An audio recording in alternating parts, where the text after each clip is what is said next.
Oh God. Here we go. And Starlight? Let's bring her. I really, really need your help.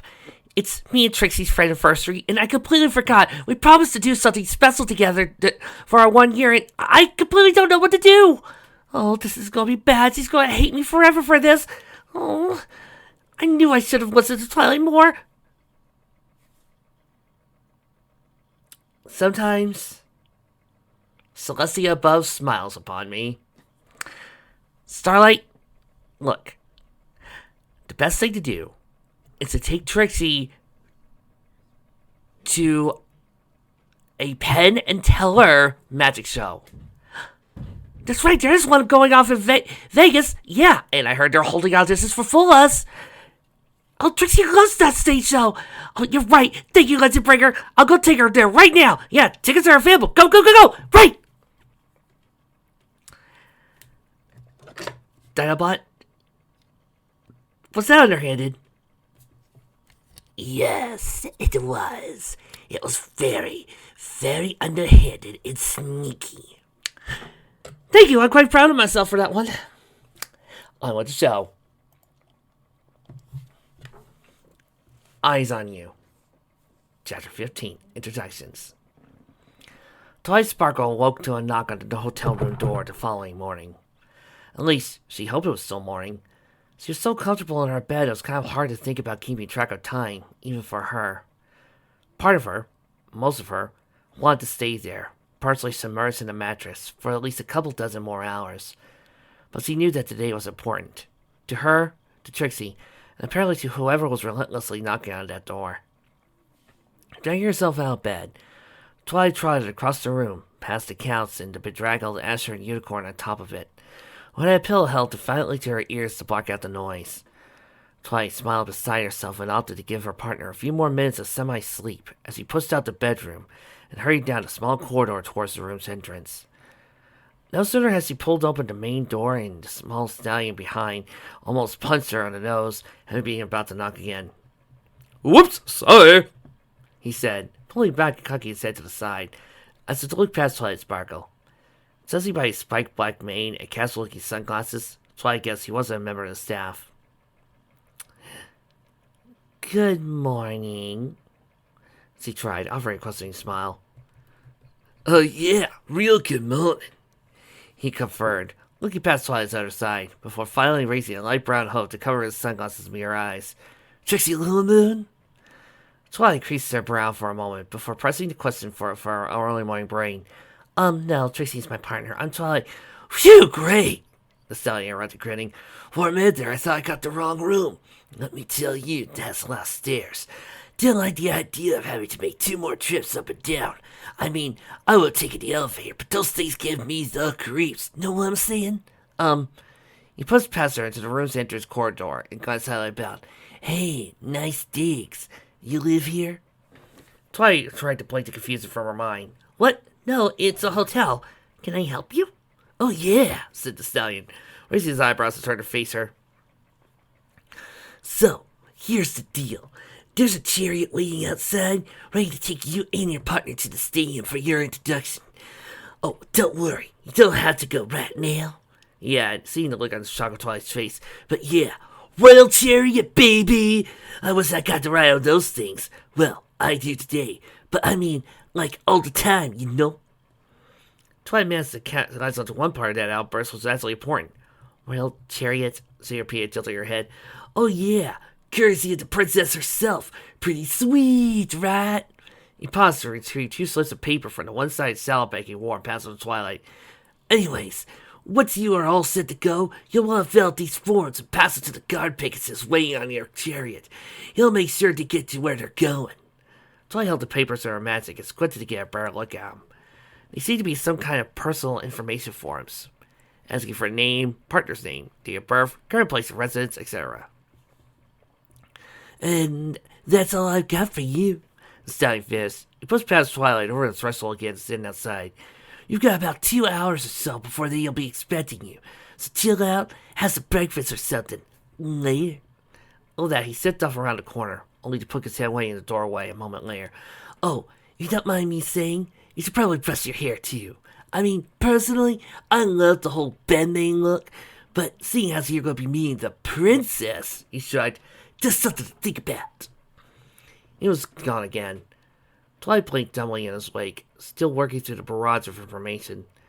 Of the two main mates he met so far, both seemed to be less snobby and more energized than he imagined.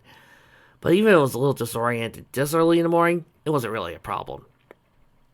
Twilight could take another Pinkie Pie over another Prince Blueblood any day of the week, so she hoped it wouldn't come to that. Shaking off her tired thoughts, she closed the door and headed back towards her bedroom, staring at the forms as she went. Trixie, I think it's time to get up. The morning hours they had left and went very quickly. After having breakfast and made themselves as presentable as possible using their bathroom, there was hardly enough time to do anything else before filling out their forms and heading down to the chariot a few minutes early.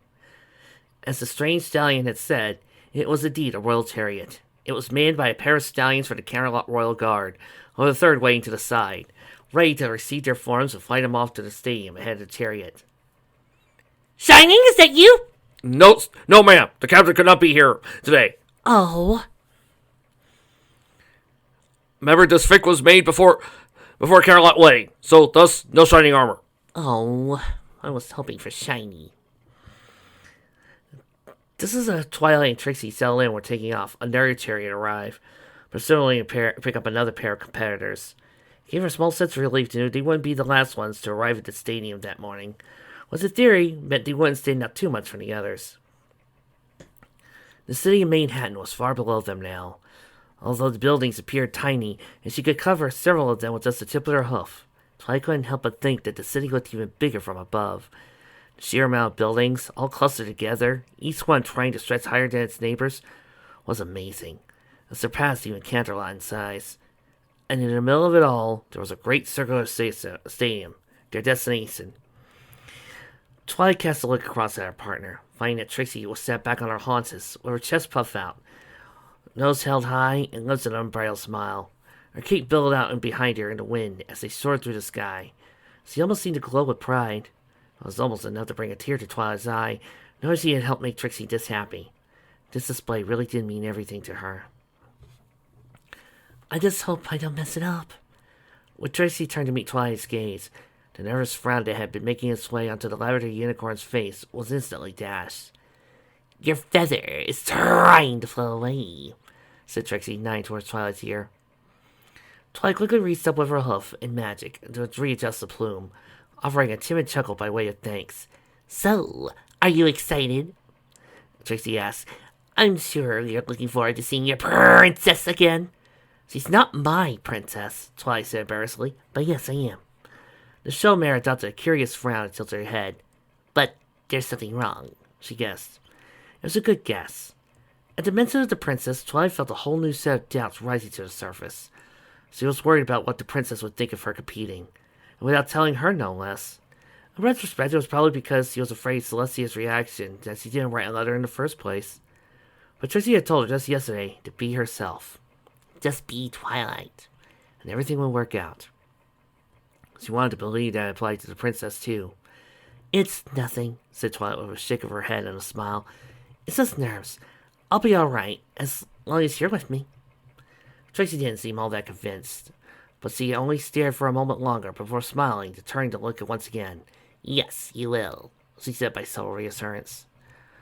A few more minutes passed in silence before the chariot began its spiraling descent towards the stadium.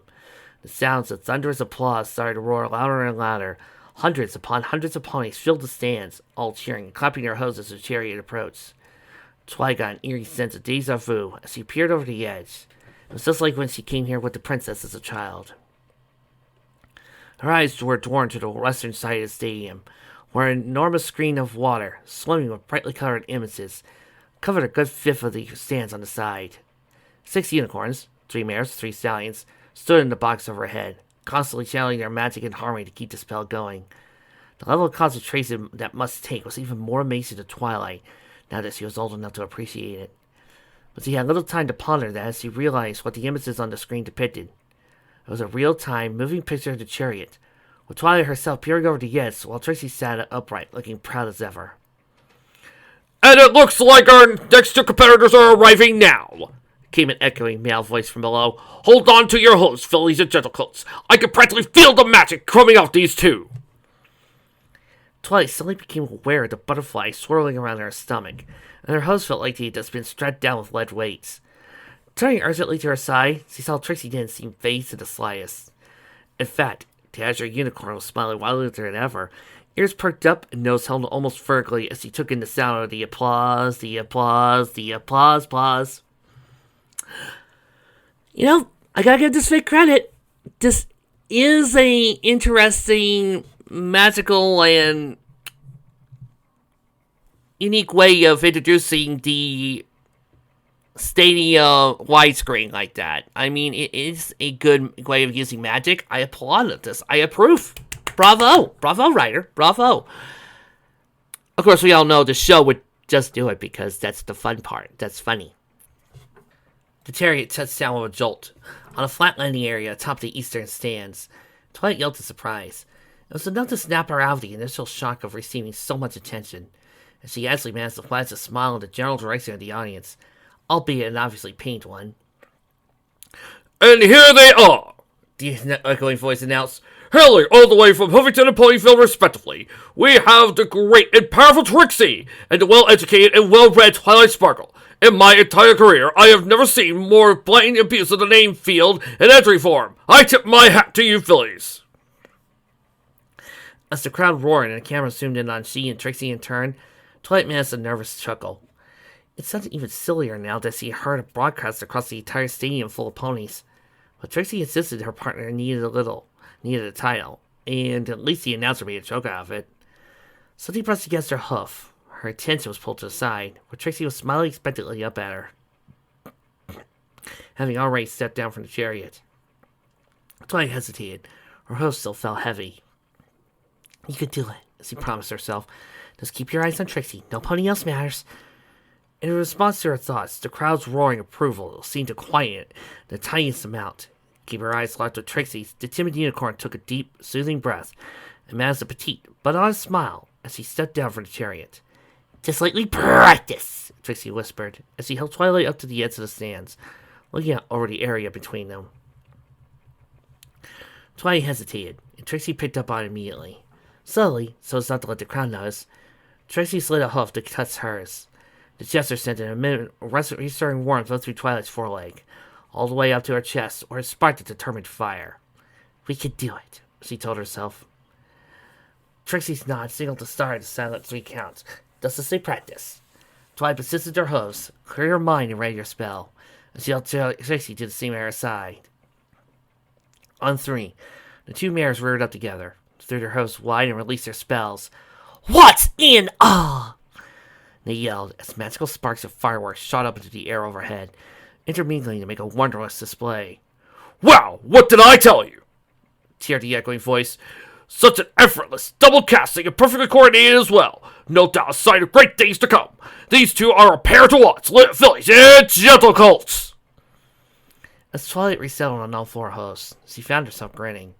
Not only had she not made a complete fool of herself next to Trixie, but together, they actually managed to impress every pony. Hearing the approval of the announcer, not to mention the redoubled cheers from the crowd, sent an electric tingle of pride to her body, and she liked it. See, said Trixie, dancing her in the side as the camera panned to different parts of the stadium. I said you'd be brilliant, and the great and powerful Trixie is never wrong about these things. Brimming with sudden confidence, Twilight couldn't help but giggle. I guess she's not, she said happily. This might not be so hard after all. It won't be, Trixie reassured her, smiling out across the stands. Just remember what I told you. In our competition, won't stand a chance. Pardon me, came another voice from behind him.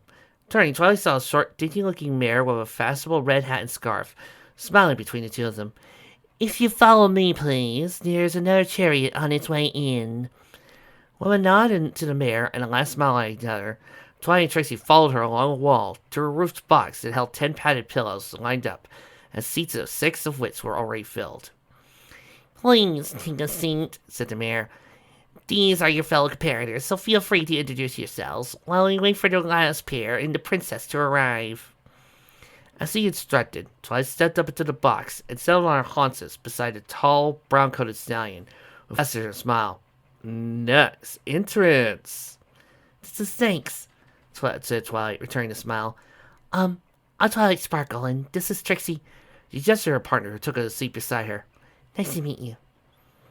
Nice to meet you, too, he said coolly. My name's Earth Twister, and this is my brother, Sandstorm. A smaller stallion with a tan-colored coat poked his head out from behind Earth Twister and waved a hoof. The two of them then stared back to reveal the other four competitors further along the row. This is Nightshade Violet, Twister explained, pointing to a stallion and mare in turn, each with clearly dyed ebony coats and pale white manes. Oh God, please tell me they're not about to sing I'm a Clown! You know. If you people are Hell of a Boss fans, you know what song I'm referring to. The former didn't seem to acknowledge his name, simply staring out there at the water screen with a faint smile. The mare at his side was just the opposite, giving a start at the sound of her name and hiding behind her partner in an extremely Fluttershy-like maneuver. And those two at the back are Cherry Blossom. He pointed to a pink-colored mare with a flower garden atop a green mare. She offered a warm smile and wave. And Bay Dasher. He singled out the stallion at the very end of the row, who had a dark brown coat and a scruffy black mohawk for a mane. It was at least an order of magnitude larger than the other stallions, and looked very out of place thanks to his dainty partner. With a stern frown on his face, it felt like folded across his chest, showing off his bulging muscles. He merely grunted in acknowledgement. Twilight thanked Twister and gave each of the competitors another look over before turning to gaze out over the stands. It seems that ponies of all kinds were competing this year. She was curious as to what each of their talents were, but now was hardly the time to bring up such a conversation. Aha! Candy announced his voice all of a sudden. The final pair are arriving now. Everybody, turn your eyes to the eastern stands and give a warm Manhattan welcome to the two ponies that we've literally all been waiting for. Twilight leaned forward and peered behind Trixie, towards the landing area. As she did so, she noticed that the showmare herself saw looking rather intensely in that direction, seeming to dial down her joyful pride. It only took Twilight a moment to figure out why. As the chariot touched down, a pair of smiling faces appeared from within, a stallion and a mare. Trixie shifted uncomfortably in her seat. I'm sure that the first of these two require no introduction, said the echoing voice. That's right, folks. The stunning mare you see before you is none other than Canterlot Sleek Fashion Magazine's own star model, Desert Rose! The announcement was met with another roar of approval, filled with a great number of hoots and whistles from the louder stallions among the audience. Twilight, recognizing the name, turned a curious eye towards the water screen across the way. Sure enough, the screen showed a close-up of the mare smiling and waving for the chariot. Her coat, a warm tan in color, was sleek and well-groomed. There wasn't so much a hair out of place among the long brown locks of her mane flowing down to her knees. She was every bit as lovely as she looked in Rarities magazines. The fashionista was going to scream when she heard Twilight had a chance to meet Desert Rose in person. And, escorting every pony's favorite fashion model, we have another pony from Huffington! Trixie stirred in her seat again, so much that she accidentally bumped into Twilight's fetlock. The picture on the screen panned to across to a tall, strapping stallion, also waving out of the crayon with a toothy grin on his face. His coat was a pale, relaxing green, very similar in intensity to Trixie's blue. Ding! And that's another clue to this being Trixie's dad. I don't care. This fix girl had to come out and say it personally that this is not her father. And a straw-colored man hung coolly down past one's shoulder. There was the briefest of moments when his eyes locked on with the camera, and Trixie felt a sudden, powerful presence as he was looking straight at her through the screen. It was a ridiculous thought, but she couldn't force herself to look away from his deep, piercing blue eye as her breath caught in her throat. What a smile, eh, Phillies and Colts? Although I can't say I wouldn't have the same in his position. Lucky dog. Let's all get a round of applause for Flair! Flair, everybody! The crowd cheered again. There was no less hoots than there were for his partner. He didn't seem to mind, though. His grin turned into a tender smile as he stepped down from the chariot and offered a hoof to help Ginger Rose down. Twilight chanced to look at her own partner, only just now noticing how tense Trixie was. The showmare's face was turned away towards the new arrivals, but her hose were pressing down viciously against her pillow sheet, as if she were subconsciously trying to crush it or rip it to pieces. Clearly, she disliked this flare as much as she let on. In a bid to soothe her, Twilight reached out a hoof towards Trixie's leg. The moment that Twilight touched her, the Astro Unicorn's death grip on the pillow melted, and her shoulders seemed to relax a little. "Are you okay?" Twilight whispered. Trixie turned to meet Twilight's eyes, hesitating only for a second before she offered a tiny smile, as if to say, "I'm fine." It wasn't incredibly reassuring, but Twilight took what she could get. Out of the corner of her eye, she saw new arrivals being led towards them by the red uniformed mare. With an uncertain gulp, Twilight looked in their direction. Trixie turned, saw them, snapped her eyes towards the opposite end of the stadium, and rather poor pretense that she hadn't noticed. Twilight mimicked her, managing a smile that had said something along the lines of, "If I smile, maybe they won't kill each other." Flare entered the box first and took a seat beside Trixie. Neither of them looked at each other. Trixie, said Flare. "Flare," said Trixie. There was a short pause before Flare spoke again. "You're looking as lovely as ever." "Yes, I am," Trixie threw back. "Just like your partner. I see you haven't changed," says the mare, who is still wearing the cape I gave her when we were children. Flare countered, with a smirk that was obvious towards his voice. "Well, I'm surprised it's not her dad." "No, really, I'm actually honestly shocked." "Whatever happened to the hat? I seem to remember you looked utterly adorable in it." "I lost it in a fight with an Ursa Minor," Trixie said casually. "No great loss." Flare grunted with interest. "An Ursa Minor? You?" Twilight saw Trixie smirking out the corner of her eye. "Don't sound so surprised, old man," said the showmare. "My magic is twice as powerful as the last time we met. You could throw at me now, and it would be fool's play to counter."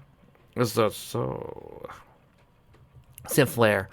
He paused, apparently giving it some thought, before lowering his voice to a whisper, which Twilight could be barely make out. "Well then, this should be interesting, for once." Trixie flapped back her mane dismissively, and that seemed to be the end of the conversation. "I am just glad that one of Trixie's opponents or antagonists is a member of her family this time." "That surprisingly happens a lot." In a silent sigh of relief, Twilight's shoulders relaxed as she frightened her smile became an honest, mellow one. She wasn't quite sure what she had been expecting. Maybe for Trixie to lose her temper and turn Flare into a flower pot? But neither of them seemed particularly aggressive towards the other, although there was a definite hostility in the air between them. She made a mental note to ask Trixie about the old man comment later. Flare didn't look that much older than either of them. Before she could give it much thought, the announcer's voice rang out in the stadium once again. "All right, everybody! All our competitors have arrived, and what a lineup we have this year! But before we reveal the first event, we have one last, very special pony to welcome. That's right, folks. Please all rise for Her Majesty, Princess Celestia!" Twilight's stomach lurched as the image on the water screen twisted and blurred to depict another chariot that was descending upon the stadium. She stood, along with her fellow competitors, and watched as the princess appeared on the screen. She was as tall and beautiful as ever, sitting regularly inside the chariot, smiling around at every point as her shining maid floated up behind her. "Luna's probably busy, got some nighttime job." The chariot flew straight over the competitor's box and landed on another flat section of the wall, just further along. Besides a very impressive-looking box with an arched marble roof, the princess and more cheers from the obviously excited crowd made her way up to the raised seat, that would no doubt offer a perfect view of the arena below. "Doesn't she look radiant, fillies and gentlecoats? Celestial, even! If I used that one before, it's because it never gets old!" Twilight felt a sudden movement at her side. Starting with Bay Dasher, at the far end, every pony was filling out of the box towards the princess. Surprised and confused at taking hold, Twilight saw and looked towards Trixie. Receiving a questioning smile in return. We all get to meet her, remember? Said the showmare, nudging Twilight to get moving. What's wrong? Getting cold hoots? Oh, no, I'm fine, said Twilight. She turned to follow Earth-Twister's short brown tail out of the box, though she didn't match his near bouncing, excited trot. Of course, she knew they were supposed to speak with the princess, but she didn't think that was going to be right now.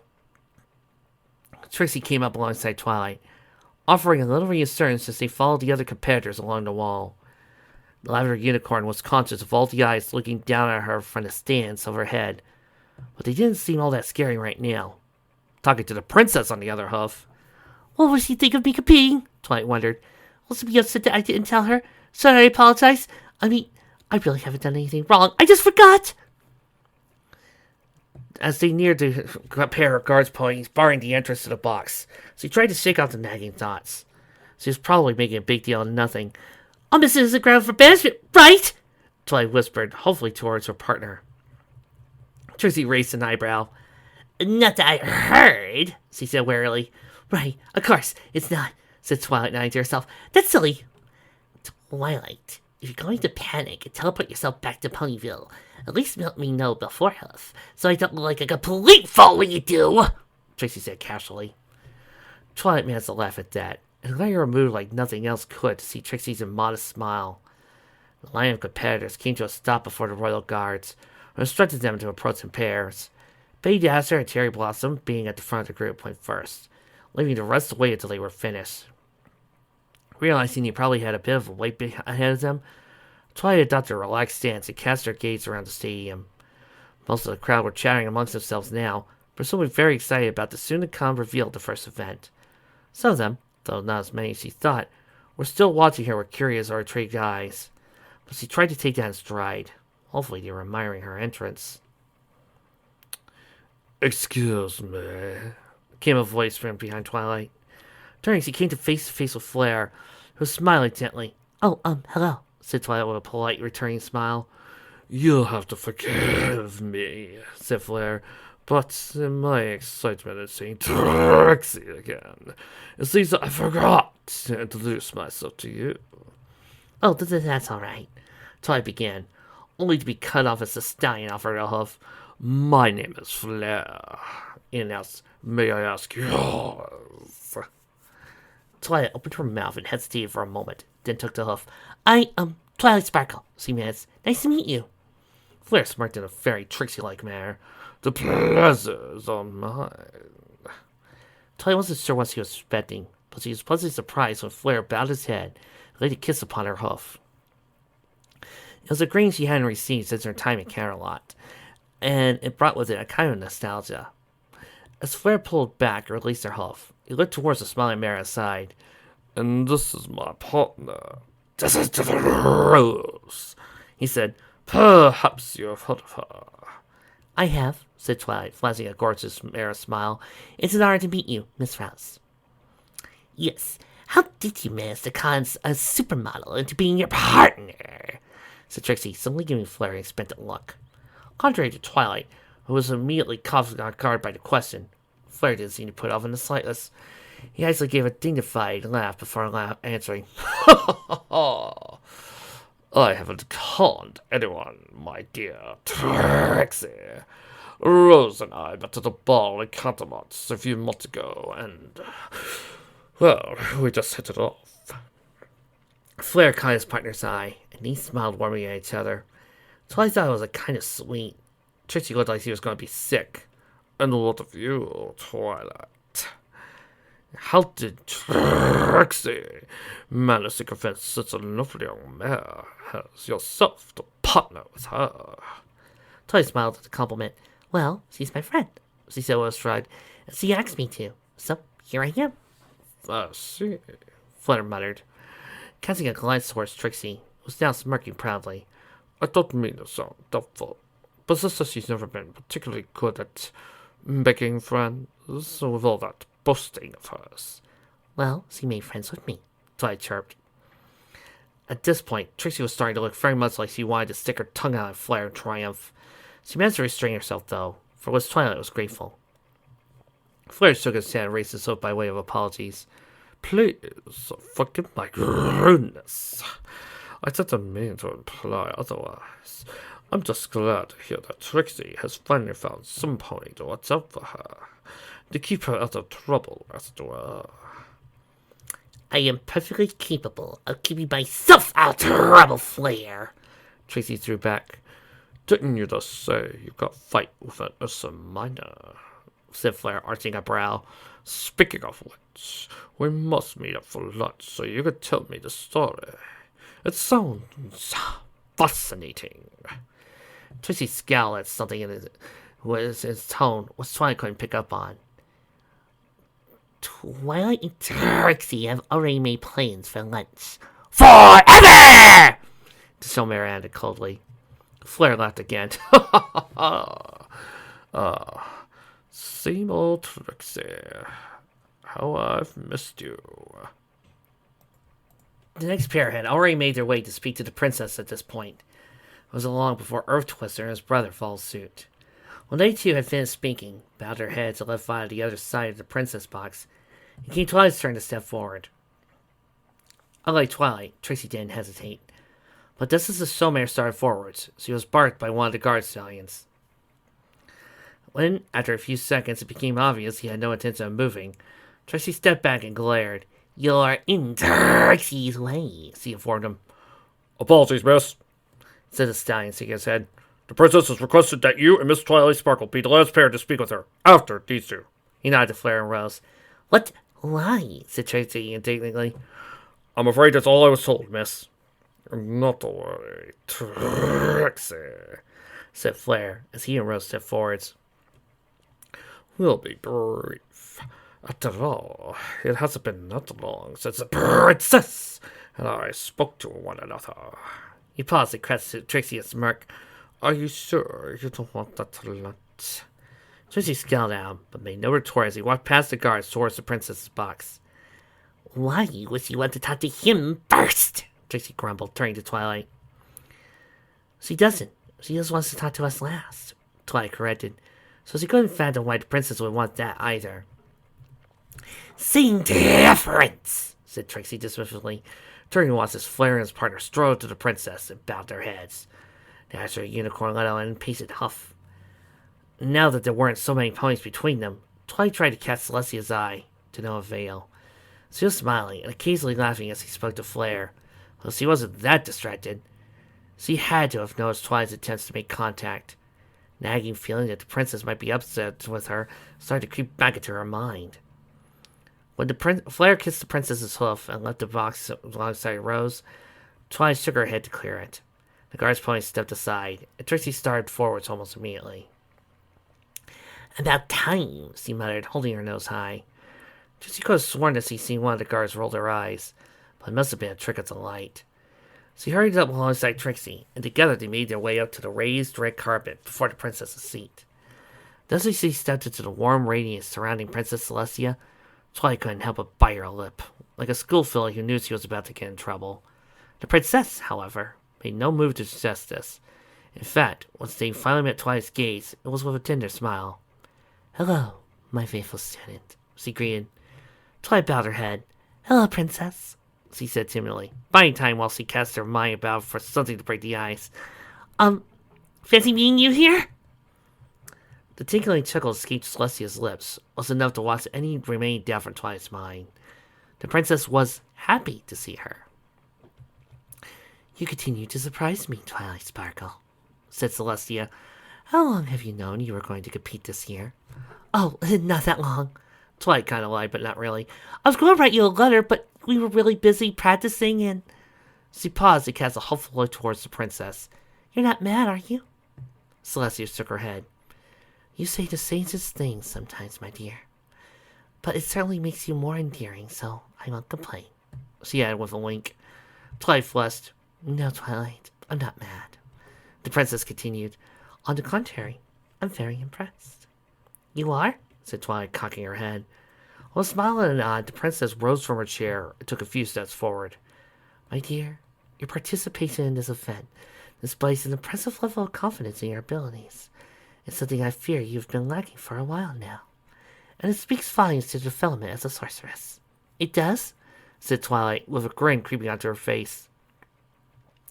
The princess nodded again, before leaning down to cross necks with Twilight. It does. I'm very proud of you, Twilight. Twilight opened her mouth and closed it again, then smiled and moved into the hug. Thank you, Princess, she said simply. Beside him, a certain azure Cody Soulmare made an unsettled noise. Oh, Twilight pulled back and glanced across at Trixie, who raised an eyebrow and expected a look on her face. Princess, you remember Trixie, don't you? I do, said Celestia. Trixie tilted her head. You do? Eyes widening near panic, Twilight cast her mind about some way to deflect that. For the letters! She adds. The letters? Said Trixie doubtfully. Yes! Said Twilight. The ones I wrote to her. To the princess. I mean, about you. Celestia let out another giggle, which gave the game away. Yes, indeed. She said, only good things, though, I assure you. Oh. Trixie shook off her skepticism and offered the princess a quick brow. Well, Trixie is honored to meet you, Princess Celestia. And I you, Trixie, said the princess, also bowing her head. I believe that I have you to thank for inspiring such confidence in my little sorceress. Twilight's face caught fire as Trixie saw her silent smirk.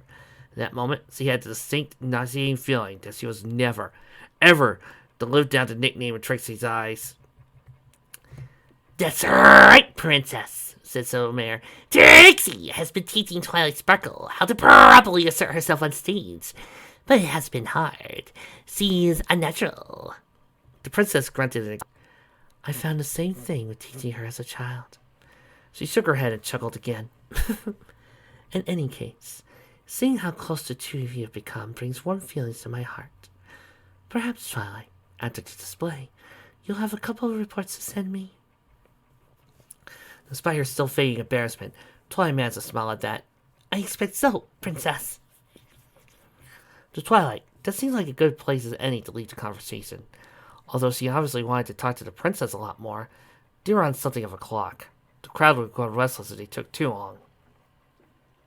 She caught Trixie's eye, and the Soulmare nodded to show that she got the message. But instead of turning to leave or bowing her head, Trixie took a step forwards. Before we go, Princess, Trixie has a question. Oh, Celestia said, smiling encouragingly. Trixie flicked her horn and summoned her levitation, before showing it to the princess. Twilight understood, judging by the way the princess closed her eyes and nodded, so to see. I expected you would ask. That's why I requested to speak with you before everybody else, said Celestia. She turned and retook her seat before meeting Trixie's eyes again. Not because I was putting it off, I'm sure you understand, because it's going to take a few moments to explain. Twilight shuffled her hose against the carpet. Everybody's waiting. Is this really the time? The audience can wait a little longer, said the princess calmly. In fact, I believe that the waiting is supposed to increase the height, was it? She nodded to herself. Yes, that's right. The seal, Trixie pressed, much to Twilight's chagrin. Celestia bowed her head. Of course. You see, I encountered Flare at a ball in Canterlot several months ago. He was incredibly cheerful, having just been invited to compete in the display himself. So cheerful, in fact, that he put something of an impromptu magic show was down particularly well with the other partygoers. Trixie scoffed in obvious disgust, but didn't say anything. His talent is extraordinary for a unicorn his age, especially considering that he never had any formal training. The princess continued. Some of his spells caught my eye, over the eyes of a number of other mares in the room, I might add. So I approached him at the performance out of curiosity. She looked at Twilight and adopted a more subtle smile. I've always been one to seek out and nurture potential, and I saw a lot of it in Flare. Once we got to talking, which he seemed to have no problem, he eventually came to mentioning a lifelong rival by the name of Trixie Lilimoon. She paused and continued to look at Trixie before continuing. I believe his exact words were, without her, the competition wouldn't be a competition. Naturally, I saw an opportunity there. With that, she stopped talking and smiled expectantly. Twilight and Trixie looked at each other, utterly clueless. Princess, I don't understand, said Twilight bluntly. Celestia gave a little chuckle. As I said, I'm nurturing potential. They say that competition brings out the best and worst in us, do they not? They do, Twilight said, clock slowly turning her brain. And there's your answer, said the princess proudly.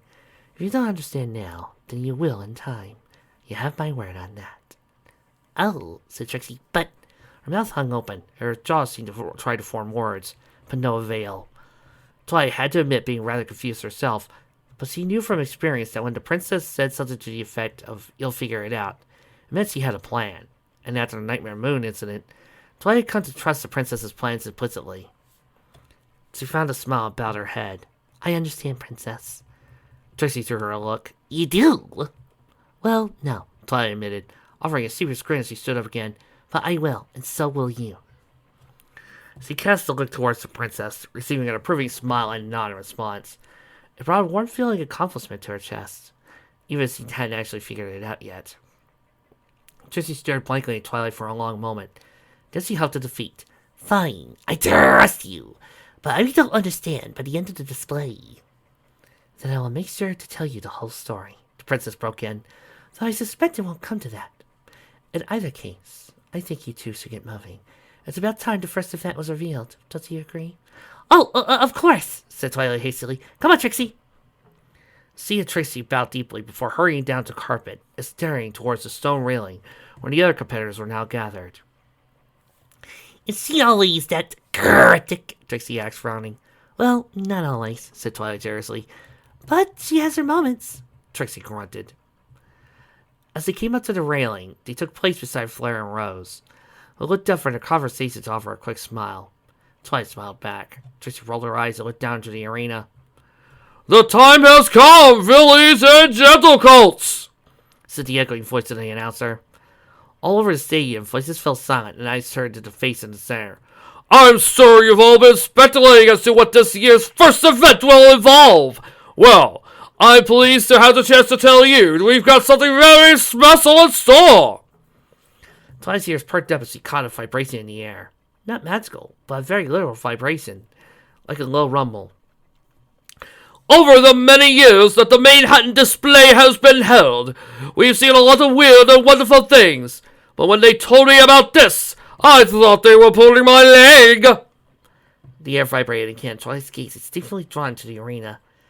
As she searched for these sorts of disturbance, she started taking in details for the first time. She and the rest of the audience were currently atop the wall of the bowl, was dropped vertically down to about 2 stories into a flat stone field in the center. At least 100 ponies in diameter. Embedded to the north and south walls were small, pony-sized grates. The entrances, obviously, and in the far western wall was another grate, although this was a lot larger, perhaps big enough to fit 2 covered wagons side by side, with some extra room on the top. It was from there, Twilight determined, that the sound was resonating. Suddenly, with a scraping metal, the grate began to lift from the ground. Behind it, Twilight could only see blackness, feel a definite presence. A few moments passed, during which every pony squinted and cocked their heads to get a look inside. Then another pony stallion came trotting steadily out of the darkness. He had a plain yellow coat with a plain brown mane to go with his very plain red bandana. The stadium was deadly silent as the stallion made his way to the center of the arena and came to a stop. The audience waited. The other competitors, Trixie included, stood to try to get a better view of the stallion. Twilight cocked her head at the open grate and gazed at the darkness. Silence. A different kind of vibration suddenly shook the stadium, strong enough to make Twilight wobble in her hooves and jump onto Trixie. She was still recovering when something shot out of the darkness. Hundreds of gasps came all at once as the thing on the ground slid to a halt above the earth pony and raised itself up, and left a massive, distorted roar. Then, when Twilight's ears stopped ringing, she chanced to look towards the creature. Her eyes wide and mouth fell open. There in this area, the beast stood 4 ponies tall, as many broad, and might have been mistaken for a giant manticore, if not for the 2 extra heads protruding from its shoulders. A snake and a goat, both as massive as the lion head. Claws jutting out of each creature's paws, at least as long as the earth pony they surrounded. Judging by the casual smile on the said pony's face, he was either quite happy to be eaten, or was a tamer. Fillies and gentle colts! Yelled the announcer. I give you your opening event! Seriously, does anybody wonder if his voice gives out at one point?